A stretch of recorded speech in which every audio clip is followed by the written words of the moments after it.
বরিশালের অপসনিন ফার্মাসিউটিক্যালসের স্যালাইন বিভাগ থেকে চাকরিচ্যুত ৫৭০ শ্রমিককে পুনর্বহাল ও ট্রেড ইউনিয়ন চালুর দাবিতে শনিবার রাত থেকে নগরীর বগুড়ার রোডের কারখানার সামনের সড়কে অবস্থান কর্মসূচি চলছে। দর্শক, কর্মসূচির সর্বশেষ খবর জানানোর চেষ্টা করব। যুক্ত হচ্ছেন সহকর্মী বিধান সরকার। বিধান, শ্রমিকদের দাবির বিষয় আফসোস স্যালাইন ফার্মাসিউটিক্যালস কি বলছে, আর প্রশাসনের কি ভূমিকা রয়েছে আসলে শ্রমিক অসন্তোষ মেটাতে? কি তথ্য রয়েছে আপনার কাছে? সর্বশেষ জানাবেন সার্বিক পরিস্থিতি। লাবণী, আমি এখনো যে বগুড়ার অক্সিসালাইন ফার্মাসিউটিক্যালস লিমিটেডের সামনেই আমি দাঁড়িয়ে আছি।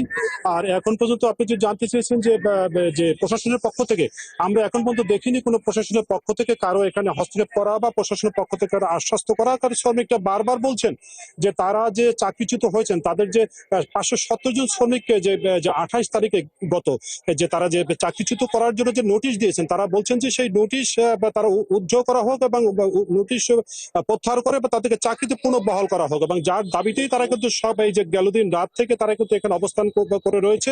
এবং এখানে আমরা দেখেছি নারী শ্রমিকদের সাথে কথা বলছি, এমন শ্রমিক রয়েছে যাদের স্বামী নেই, যারা বিধবা, এবং তাদের সন্ততিদের চলাচল করার জন্য বা পড়াশোনা করার জন্য তাদের একমাত্র অবলম্বন এই অক্সিসালাইন ফার্মাসিউটিক্যালসে তাদের চাকরি। এবং তারা বলছেন যে তারা যে একেবারে যখন ঢুকেছেন প্রায় ৫০০-৭০০ টাকা বা বেতনে তারা চাকরিতে ঢুকেছেন, এখন হয়তো কারো বেতন ১৫ থেকে ২০,০০০ টাকা হয়েছে, কিন্তু এই সময় যদি তাদের চাকরিচ্যুত হয় হঠাৎ করে মালিকের যে কোনো একটা নির্দেশে, তাহলে কিন্তু তাদের বেঁচে থাকার দায় হয়ে পড়বে। এবং যার ফলে তারা বলছেন যে এখন যে আমাদের চাকরিতে পুনর্বহাল করতে হবে। এবং এখন পর্যন্ত তারাও বলছেন যে এখন পর্যন্ত এই যে আমরা যে দেখছি যে কারখানা এখন বন্ধ রয়েছে, কারখানার সামনেই শ্রমিকরা অবস্থান ধর্মঘট করছেন। এবং এই শ্রমিকরা বলছেন যে তাদের যে আপনার যে কর্তৃপক্ষ আছে, অফসোস সালাইন লিমিটেডের যে কর্তৃপক্ষ আছে, তারা যদি এখানে না আসেন তখন পর্যন্ত তারা কিন্তু অবস্থান ধর্মঘট করবেন, চালিয়ে যাবেন। এবং তাদের আরেকটি কথা বলছে, তারা ৭২ ঘন্টার আলটিমেটাম দিয়েছেন। এই আলটিমেটাম যদি উঠে যায়, সময় উঠে যায় ৭২ ঘন্টা, তারপর তারা কিন্তু বৃহত্তর আন্দোলন করবেন এবং তাদের সাথে যোগ দেবেন আরো অন্যান্য শ্রমিক ইউনিয়নের নেতারা, যার ফলে তারা মহাসড়ক বা দিকে টার্ন করতে পারে। তাদের এই আন্দোলনে বড় ধরনের একটা মুভমেন্ট তৈরি হবে বরিশালে।